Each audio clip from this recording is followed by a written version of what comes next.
मागच्या रविवारी त्यांनी आपल्याला पंचमहाभूतामधून इंद्रिय कशी निर्माण झाली हे सांगितलं. हे काय आहे सगळं? गीता म्हणजे अध्यात्मशास्त्र.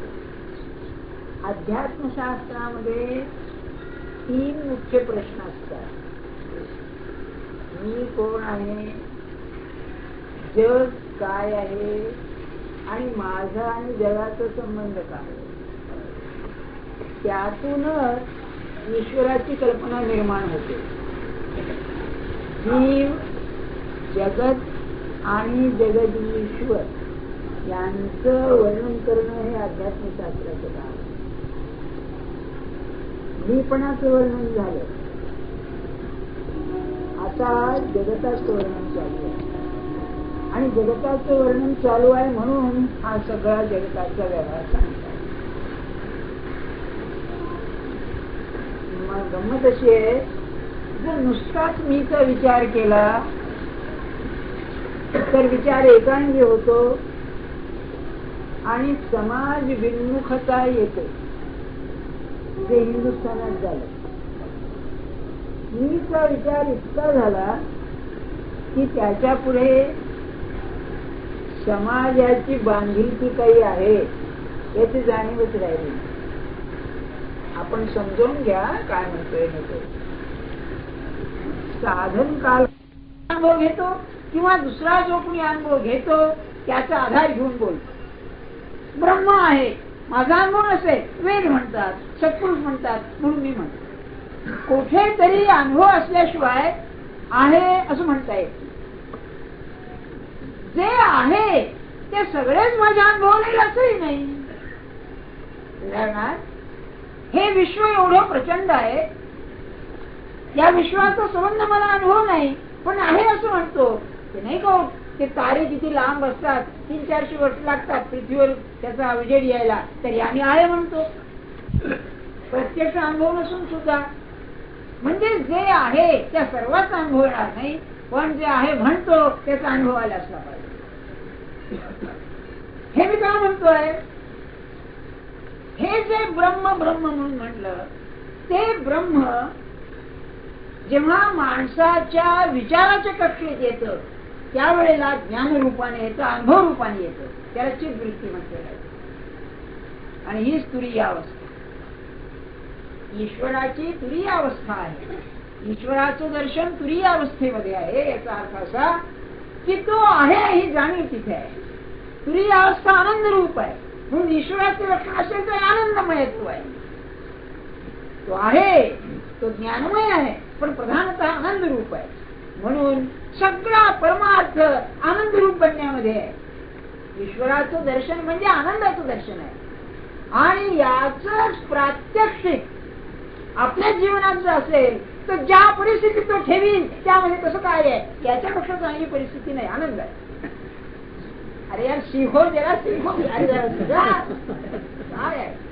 संत परमार्थ सांगतात तेव्हा असं समजू नका. कितीही उच्च तत्वज्ञान सांगितलं तरीही परमार्थाची भूमिका सोडायची नाही, कधीही अभ्यासाची भूमिका सोडायची नाही.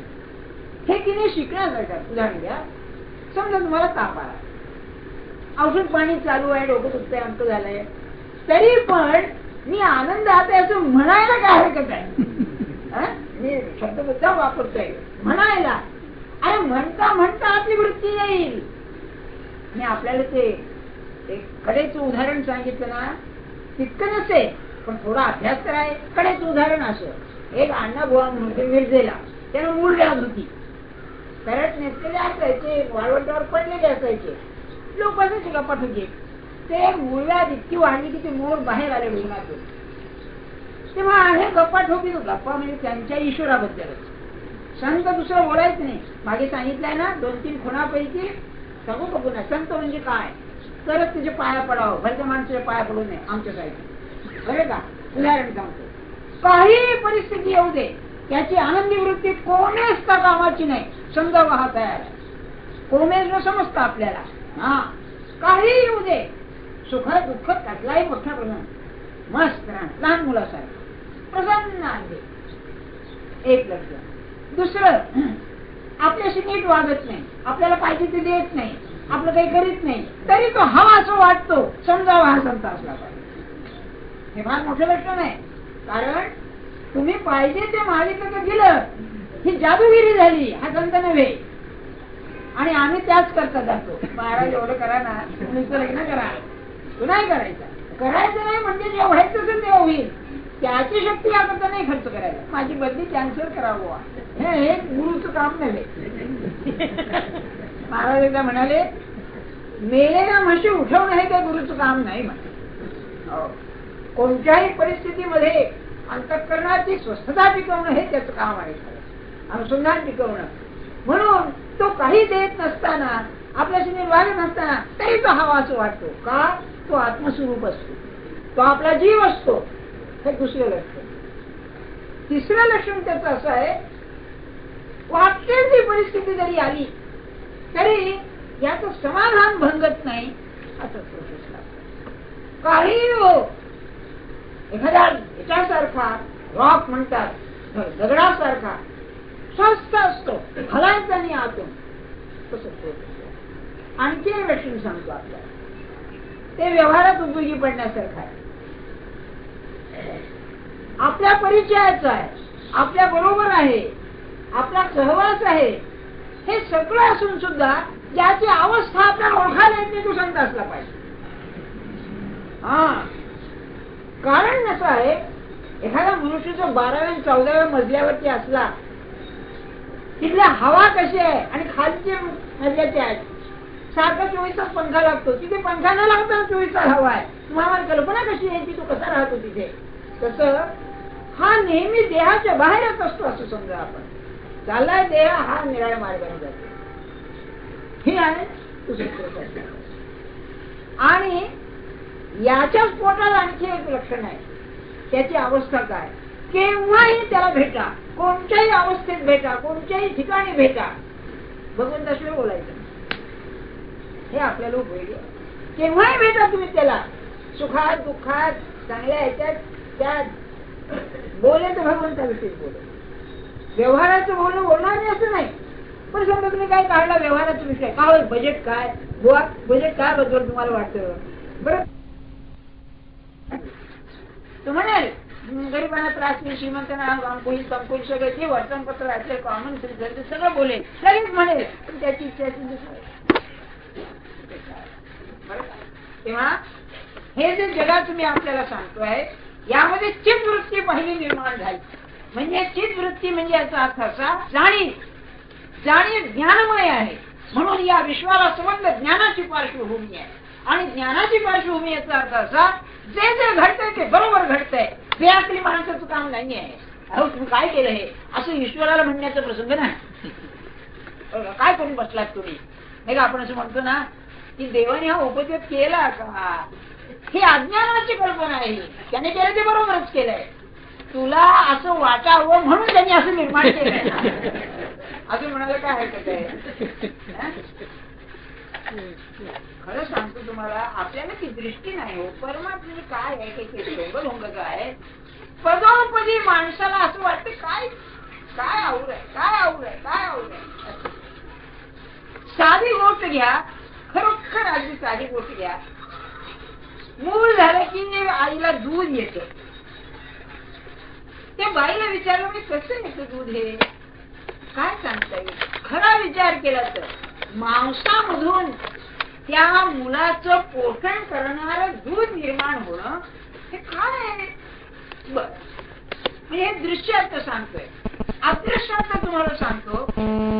तुम्ही आम्ही इतकी माणसं आहोत, प्रत्येकाच्या शब्द प्रत्येकाच्या टाळ्याच्या किती विचार भरलेले आहेत. हे कसे राहतात, मोजले तर किती का लाख 2 लाख. ते जसं श्रीमंती बिलियन्स बिलियन्स म्हणतात ना, करोडो अब्जोनिशी रुपये असं म्हणतो ना आपण, तसं करोडो विचार या लहानशा एवढ्या डोक्यात. ते डोकं सुद्धा गमत अशी आहे, खोका मोठा असतो, आत लहानच असतो मेंदू. आणखी नाही का, काय डोक्यावरती एवढा मेंदू नसतो. एवढ्यात कसं राहत हे. तुम्ही जर म्हणाल या मेंदूच्या पलीकडे राहतं तर मग जडवाद गेला. मेंदूत राहतो, मेंदूच्या माध्यमाने येतं. कसं राहतं हे, कुठे राहतं, हा चमत्कार नाही का?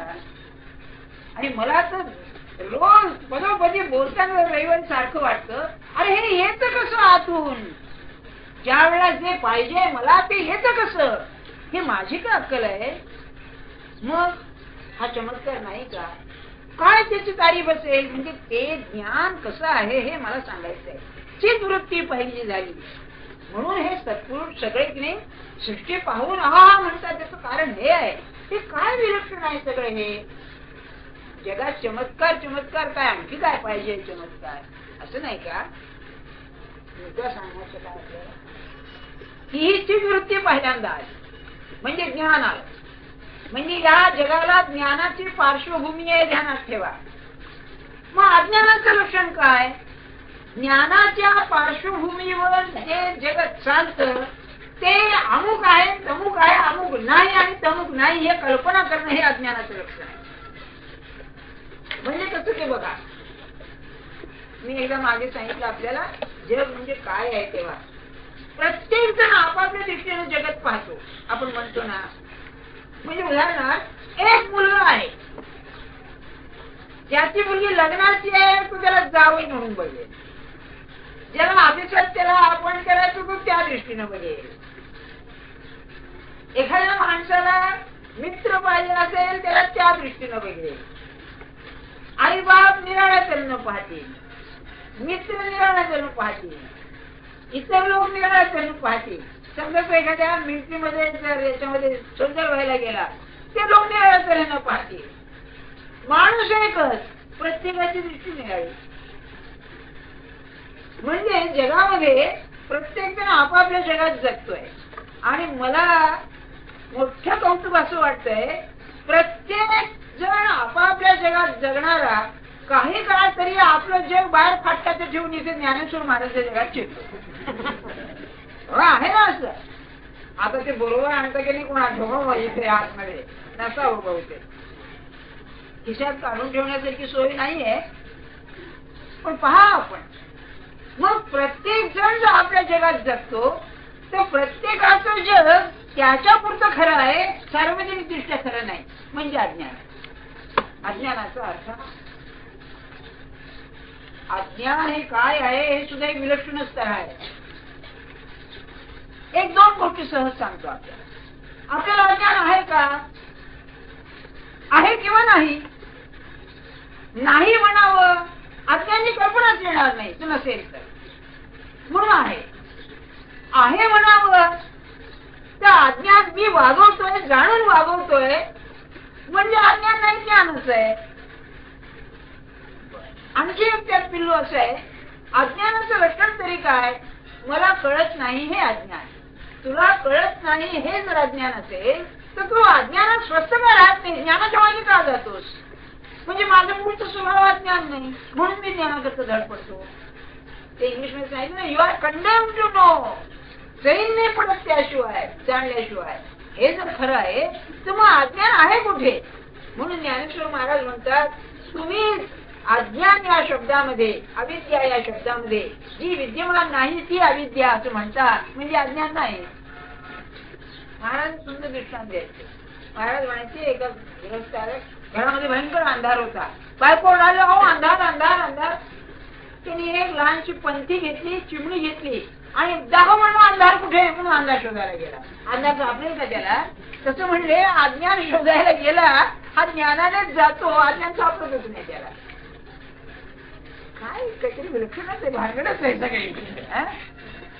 असू द्या. आता एक लहानशी गोष्ट. मग ज्ञानेश्वर महाराजांचं म्हणणं असं आहे, संबंध विश्व एवढं पाहिलं, या विश्वामध्ये काय आहे? What is it constituted of? हे कशाचं बनलेलं आहे? याचं द्रव्य काय? ते म्हणजे 8 गोष्टी आहेत. पंचमहाभूत, शब्द स्पर्श रूप रस गंध हे असणारे पृथ्वी आप तेज वायू आकाश, हे त्यांचं फिजिक्स आहे का भारतीयांचं, त्या लोकांचं? हे पंचमहाभूत मन, बुद्धी आणि अहंकार. चित्त हे संस्कार समूह असल्यामुळे वेगळे नाही. अष्टधा प्रकृतीची सांगितली ती, म्हणजे चिद्वृत्तीच्या पार्श्वभूमीवर या आठांचं जगत बनलेलं आहे. आता ती ओढी बघा 105. एवं महदहं बुद्धी मने महाभूत समृद्धी, या संसाराच्या आवरीच असलेली जे संसार म्हणून जो विश्व जेवढं आहे तेवढं सगळं याच बनलेलं आहे. आता पुढे 2 दृष्टांत देत आहेत. अज्ञान म्हणजे काय ते सांगतायत. आता बघा, किंबहुना ही आठे अंगी हा अधिक फाटे, पण शिंपीची एवढे उमटे रूपे जी. हा संबंध विश्वाचा जो कारभार आहे या आठांनी बनलेला आहे. कसं झालं म्हणाले, आपल्या वेदांतात एक दृष्टांत आहे. दोरीवर साप तसं शिंपीवरती रुपयाचा भास. शिंप असते ना याच्यावरती, समुद्राच्या किनारी शिंपा पडलेल्या असतात, त्या चमकतात. सूर्योदय आपल्या उन्हामध्ये अशा चमकतात. एक मनुष्य लांबून पाहत होता, त्याला वाटतं चांदी पडलेली. ही शिंप ही चांदी आहे असं त्याला वाटतं. ज्ञानेश्वर महाराज म्हणताय, हे जे संबंध विश्व आहे, अश्वत्थ हा संसार, हे कसं झालेलं आहे. एक शिंप होती, त्यावरती तुम्हाला रुपयाचा भास झाला. म्हणजे काय झालं म्हणाले की रूप म्हणजे चांदी जी आहे, रूप शब्द सोडून द्या, चांदी म्हणून जी आहे ती चांदी शिंपी एवढीच दिसली तुम्हाला. चांदी किती आगाध आहे, पुष्कळ आहे, शिंप एवढीशी. पण संबंध चांदीचा असेल तर शिंपी एवढीच आहे हे जसं वाटावं, तसं अनंत ब्रह्म जे आहे ते ब्रह्म एवढं जगच आहे असं वाटणे येतं ना वाटण्या. अरे वाट काय सांगण्याची पुढे आहे महाराज. म्हणजे ते अनंत ब्रह्म विश्वरूपानं आकंचन होऊन दृश्य रूपाने व्यक्त होणं हे या जगाचं स्वरूप आहे, हे अज्ञानाचं स्वरूप आहे. बर, हे एक. दुसरं असं की शिंप आणि चांदी एक धर्म सारखा आहे चमकण्याचा, किमतीमध्ये फरक. तसं सृजनशीलता व्यक्त होणं हे ब्रह्मातही आहे, जगातही आहे, तेवढं सामान्य आहे. पण ते अनंत आहे, रूप अनंत आहे, किंमतवान आहे. तसं ब्रह्म सूक्ष्म आहे, अनंत आहे, हे एवढंच आहे. दुसरा भाग म्हणजे त्यांच्या मते विश्व किंवा जग हा भ्रम नाही, हे खोट नाही. तर आम्ही अपूर्ण दृष्टीनं त्या ब्रह्माकडे जे पाहतो त्याचा परिणाम आहे. नुसतं दृष्टीत बदल केला की हे जग ब्रह्म दिसेल. अरे महाराज, याला काय दृष्टांत द्यायचं सांगतो तुम्हाला, जे मारभट असलेला म्हणतात. एक म्हणाले चाळ होती, त्या चाळीमध्ये 5 बिराड होती. त्याने एक मुलगा आणि एक मुलगी दोन्ही लग्नाला फिट असे. याने दोघं बोलणं चालणं ओळखी सगळ्या होत्या. मुलाकरता पुष्कळ मुली पाहिल्या, त्या मुलीकरता पुष्कळ स्थळ पाहिली, कुठे नाही जमेना. आणि शेवटी कुणी त्याला तुमच्या चाळीत तो मुलगा आहे ना, त्याला का पाहत नाही. माहितीचा नेहमीचा पाहिलं, जमलं. ज्या दिवशी साखरपुडा झाला त्या दिवशी त्या मुलाची त्या मुलीकडे पाहण्याची दृष्टी, मुलीची मुलाकडे पाहण्याची दृष्टी एकदम बदलली. काय फरक झाला म्हणाले. तसं आज देहबुद्धीनी अज्ञानाने मी जगाकडे पाहतो, ते ती गेली ना आत्मबुद्धी आली की तेच जग परमात्मा सुरू दिसायला लागतं. साखरपुडा फक्त व्हायला पाहिजे. काय संत बोलतात ते बघा. म्हणजे शेवटी काय आहे, परमात्मा बाहेरचं नाहीच आहे, आतलं. म्हणून ते कृष्णमूर्ती म्हणतात गो विदिन, गो विदिन, गो विदिन. आतमध्ये चला, आतमध्ये जा. फरक माझ्यात व्हायला पाहिजे, जगात फरक करायला नको. हा परमात्मा सगळं तिथे आहे. त्याच्या आपलं सगळं उलट आहे. अहो तुम्ही सुधरा म्हणजे मग मी चांगला. अरे हो, पण तू आहे तिथेच राहणार नाही का. आपण नेहमी असं दोष दुसऱ्याचा दिसतो, आणि दोष दिसणं हाच वेळी दोष जिथे आहे तिथे हा सुधारायचं कसा हो, नाही का. कशी गंमत आहे बघा. याला अंतर्मुख व्हायला पाहिजे. पुढे आणखी दृष्टांत देतात. का समुद्राचे पैसारे वरी तरंगता असारे, तैसे ब्रह्मच होय वृक्षा काळे अज्ञान मूळ. या अज्ञानामुळे हे ब्रह्मच आम्हाला विश्वरूपाने दिसतं. ब्रह्मच विश्वरूपाने दिसतं म्हणजे आम्हाला पाहण्याची जी इंद्रिय आहेत ते इंद्रियांच्या द्वारे दिसणार. आम्हाला डोळ्यांनी अमुकच दिसणार. काय आपण पाहतो ना ते काय आहे ना, इन्फ्रारेड म्हणतात ते डोळ्यांनी दिसत नाही, नाही का. कॉस्मिक रेज आहेत ते दिसत नाहीत. म्हणजे या आपल्या कानाची ऐकण्याची डोळ्यानं पाहण्याची मर्यादा ठरलेली आहे ना, याच्या बाहेर विश्व आहे ते दिसतच नाही. म्हणजे आमचं मर्यादित पाहणं जे आहे, मर्यादित आकलन करणं, त्यामुळे ते ब्रह्म असं दिसतंय. मूळ कसं नाहीच आहे ते. त्याला दृष्टांत छान दिलाय. समुद्राचा जो पसारा आहे, व्यापकता किंवा समुद्राचं जे पसरलेलं आहे स्वरूप, तेवढ्यावरतीच ते तरंग दिसतात आपल्याला. वरी तरंगचा असा आहे. याचा अर्थ असा की हे जे तरंग निर्माण होतात हे जेवढा समुद्र आहे तेवढ्यावरतीच दिसतात. म्हणजे तरंग म्हणजे काय, त्या समुद्रातून येणारी उर्मी, समुद्रातून जी पाण्याची उर्मी येते त्याला आपण तरंग म्हणतो, लाट म्हणतो ना. तसं ब्रह्म हे अखंड सृजनशील आहे, कमालीच सृजनशील आहे. नवनव सृजनाचा त्या ठिकाणी आहे सृजनशीलता. हे ब्रह्म विश्वामध्येच आम्ही पाहतो आणि विश्वातली जी सृजनता सगळी आहे दृश्यामधली तेवढंच जग समजतो. हे अज्ञान. म्हणजे अज्ञान ही अपूर्णता आहे.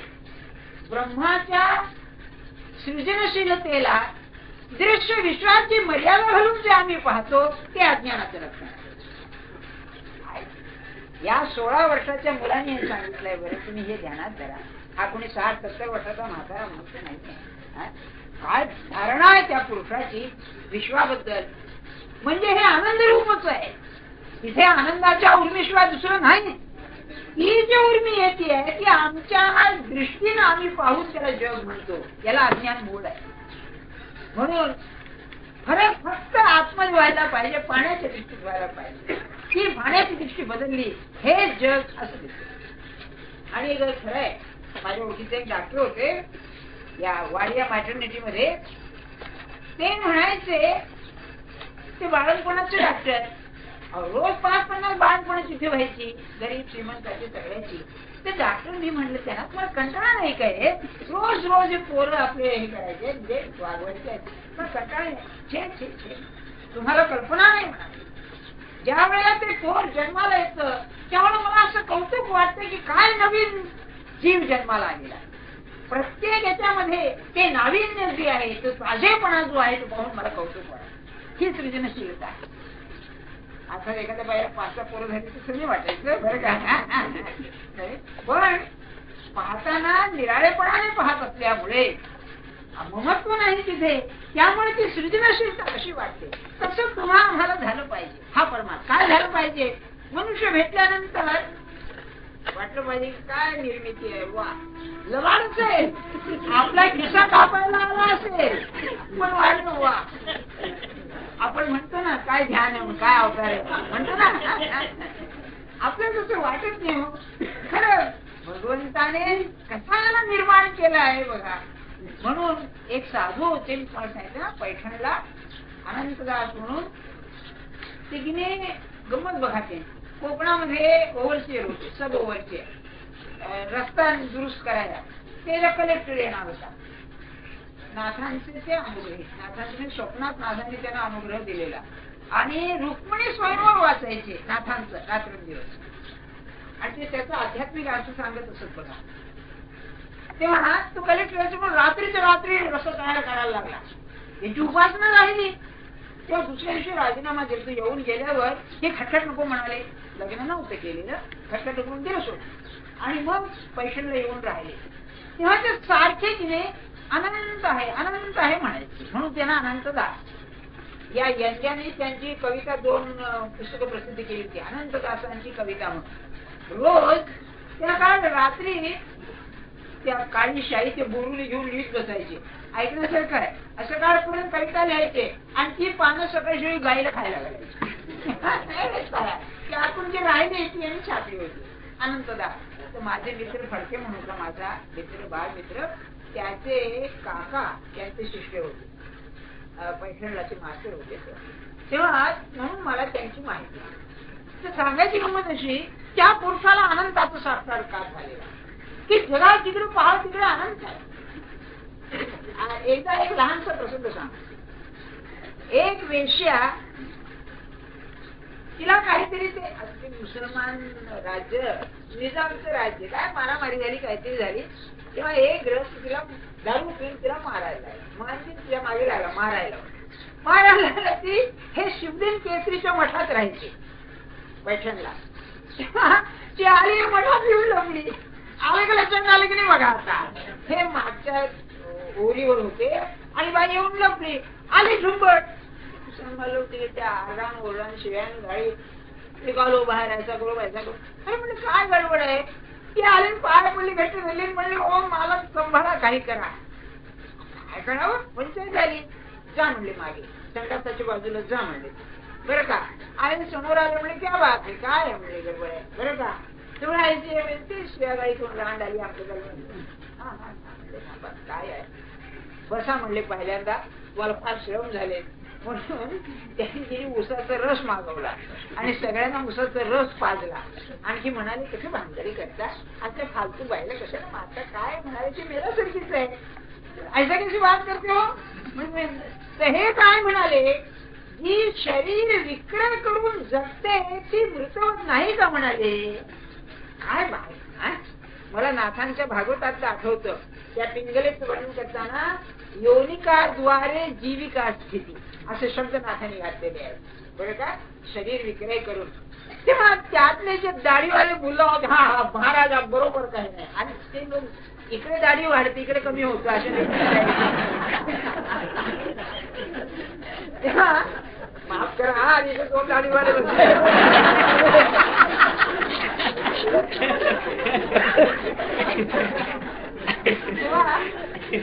बरोबरच आहे म्हणजे. हा महाराज आप नाही ते बहुत बराबर आहे. त्यामुळे सोडून द्या कुठे त्याच्या नादी लागतात.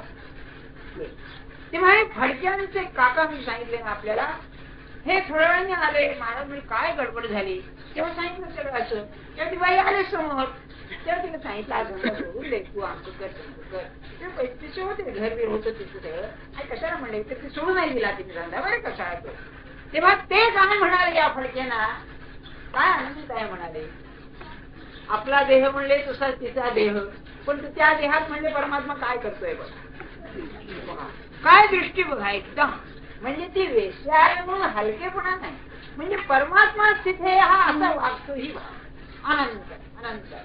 तस समुद्राच्या अधिष्ठानावर ही जी सृजनशीलता चाललेली आहे, ही सृजनशीलता विश्वापुरतीच आहे असं म्हणतो. अरे अनंत सृजनशीलता आहे, ती विश्वापुरतीच तुम्ही पाहायला शिका. ती न पाहणं म्हणजे अज्ञान आहे हे ज्ञानेश्वर महाराज. म्हणून मला असं वाटतं, जेव्हा ज्ञानेश्वर महाराजांची अवहेलना त्यांनी केली, अरे काय लेखा तुझं ज्ञान, त्याचं निवृत्ती काय, तुझं ज्ञानोबा काय, तेव्हा ज्या अंतःकरणातून ते शब्द येत आहेत ते अंतःकरण परमात्माच छाप आहे, परमात्माचीच निर्मिती आहे ही भावना असली पाहिजे. त्याशिवाय होणं शक्य आहे. ते तुम्ही आम्ही शिकावं. महाराज नेहमी म्हणायचे निदान घरात तरी शिका. माझा मुलगा, माझी बायको किंवा माझा नवरा, माझी जी मंडळी आहे ही त्याने मला दिलेली आहे, हे त्याची देणगी आहे असं म्हणायला पाहिजे. देणगी शब्दाचंच मर्म आहे सगळं खरं नाही का. देणगी याचा अर्थ असा की चांगलीच आहे असं म्हणणं कठीण आहे जरा, पण नाही उत्तम आहे, छान आहे. काय तुम्हाला सांगतो, ते त्यांची भाषाच सगळे. एकदा त्यांनी विचारलं कसं काय, चांगलं चाललंय, हे असं नाही म्हणून म्हणाले, याच्यापेक्षा चांगलं चालणं शक्य नाही असं म्हणलं पाहिजे भक्त असतो बरं का. तेव्हा तोच नियम इकडे लागू करायला काय बघ कशी काय माणसं आहेत घरातली, ते याच्यापेक्षा चांगली असणं शक्यच नाही असं. म्हणजे माझ्या प्रगतीला, माझ्या आत्मोन्नतीला जे आवश्यक आहे ते भगवंताने बरोबर पुरवलेलं आहे ही आपली दृष्टी पाहिजे. इतकं वाईट नसतं बरं का व्यवहार दृष्ट्या सुद्धा. काही तुकाराम बुवा सारखा आपला आहे का समजा, त्या लोकात आपली बायको फजिती करते आहे का, किंवा अलीकडे त्या स्त्री मुक्ती चळवळ आहे ना, त्यात नवरी इतकी का वाईट असतात. काही असतील दारू पिणारे पण असं, पण आपली ती दृष्टी नसल्यामुळं आपल्याला संयम पडत नाही त्यामध्ये. कसं जाईन पडत ते सांगू का, मला अनुभव आहे. आम्ही एका ठिकाणी गेलो होतो, तिथे की नाही तिथे कुठलं पंखान फिंकान मच्छीदानी कुठलं बाजूला शेत सगळे गाय जागा ते कागवाड म्हणून तिथे जमीन सगळी शेणाची सारवलेली. तिथे पिसवा आम्हाला पिसवा ही कधी कल्पनाच नाही काय असती भानगडची. रात्री निघल्यानंतर आमच्याकडे झोप येईना, जास्त नाही म्हणजे पिसवा. गंमत अशी बघा, विजय करून म्हणजे केंद्र करून सगळ्या करून पाहायला तर सापडायचं नाही, पण निलांतर कुठेतरी चावायची आणि ती अशी चावायची की झोप येऊ द्यायची नाही. तशी तुमच्या आमच्या प्रपंचाची स्थिती आहे. वाईट काय दाखवावं तर दाखवता येणार नाही. पैसा आहे, घरदार आहे, माणसं चांगले सड आहे, पण सैन पडू देत नाही एवढं मात्र करणार. अशी ही प्रपंचाची स्थिती आहे नाही का. आणि प्रत्येकाची पिसू निघाली म्हणजे सुखी कोणीच नाही, स्वस्त झोप कोणालाच नाही. नाही खरं शिका ज्ञानेश्वर महाराज सांगत असताना खरं शिकण्यासारखं आहे. मग आता याचा हाच विस्तारू हाच न्याया पैसारू जैसा आपण पे स्वप्नी परिवारू एक आज्ञा. मग शेवटी आणखी एक दृष्टी सांगताय. एक माणसाला स्वप्न पडलं, स्वप्नामध्ये जागेपणचीच प्रतिमा येते. जागेपणच्याच प्रतिमा येतात, फक्त तिथे कल्पनेनं नवीन रचना होते. म्हणजे एखादा प्राणी तुम्ही असा बघितला, सिंहाचे डोकं आहे, हत्तीचं शरीर आहे, पाय आणखी वाघाचे आहे. तुम्ही वाघ पाहिलेला असतो, हत्ती पाहिलेला असतो, सिंह पाहिलेला असतो. आपलं मन फक्त या तिन्हींचं एकीकरण करतं. म्हणजे आपली तिथे एक प्रकारची सृजनशीलता असते, क्रिएटिव्हिटी असते. काल्पनिक क्रिएटिव्ह इमॅजिनेशन म्हणतात ना, अशी असते. ब्रह्माचं काय झालं असं म्हणतात हे, त्याची जी स्वाभाविक अवस्था आहे ती जागृती, परमशांत स्थिती ही जागृती. तो जेव्हा त्या अवस्थेतून बाहेर आला त्यावेळेला त्याला जसं आपल्याला स्वप्न पडलं तसं त्याला स्वप्न पडलं, आणि ते स्वप्न म्हणजे विश्व आहे. आता ह्यात काय गोम आहे, स्वप्नामध्ये काय असतं बघा, आपणच आपल्यामधून ते स्वप्न निर्माण करतो. वेदांताच्या भाषेमध्ये द्रष्टा आपल्यामधूनच दृश्य निर्माण करतो आणि पुन्हा आपल्यात घेतो. तसं ब्रह्मानं हे आपल्यामधूनच विश्व निर्माण केलं, आपणच निर्माण केलं, पुन्हा आपल्यात घेणार. याला वेदांताचा एक शब्द आहे, अभिन्न निमित्त उपादान कारण. या विश्वाचं कारण काय आहे, अभिन्न निमित्त उपादान. उपादान म्हणजे मटेरियल कॉज, ज्या द्रव्याचं विश्व बनलेलं आहे ते उपादान कारण. आणि निमित्त कोण, निर्माण करणारा. तर परमात्मा हे ब्रह्म आपल्यातूनच म्हणजे उपादान, आपणच म्हणजे निमित्त हे विश्व करतो. हे स्वप्नासारखं आहे. ती दृष्टी यायची म्हणजे तो जर या विश्वात आहे, द्रष्टा आपल्यातूनच दृश्य निर्माण करतो, तर या विश्वामध्ये तो आहेच, त्यातून बनलेला आहे. याला पॅन्थिझम असं म्हणतात बरं का, सर्व ब्रह्मवाद म्हणतात. म्हणून आपण त्याचेच बनलेलो आहोत, त्याच्याच इच्छेनं आलेलो आहोत, त्याच्यामुळेच आहोत. आणि त्याच्यामुळे असल्यामुळं जे जे काही घडतं त्याच्यात त्याचा हात आहे, ह्या शेवटी त्याचा निर्णय येतो. तो कसा आहे, तो पूर्ण आहे, तो ज्ञानी आहे. तेव्हा जे जे घडणार ते उत्तमच असलं पाहिजे. माझ्या बाबतीमध्ये उत्तम म्हणजे काय, माझ्या ध्येयाकडे मला मिळणार. म्हणून जे जे काही घडतं ते उत्तम समजून आहे त्या परिस्थितीत मनाने समाधान ठेवणं हा शेवटी निर्णय त्यातून निघतो. आता पुढचं जे आहे ते पुढच्या रविवारी. जानकी जय राम राजा राम पावन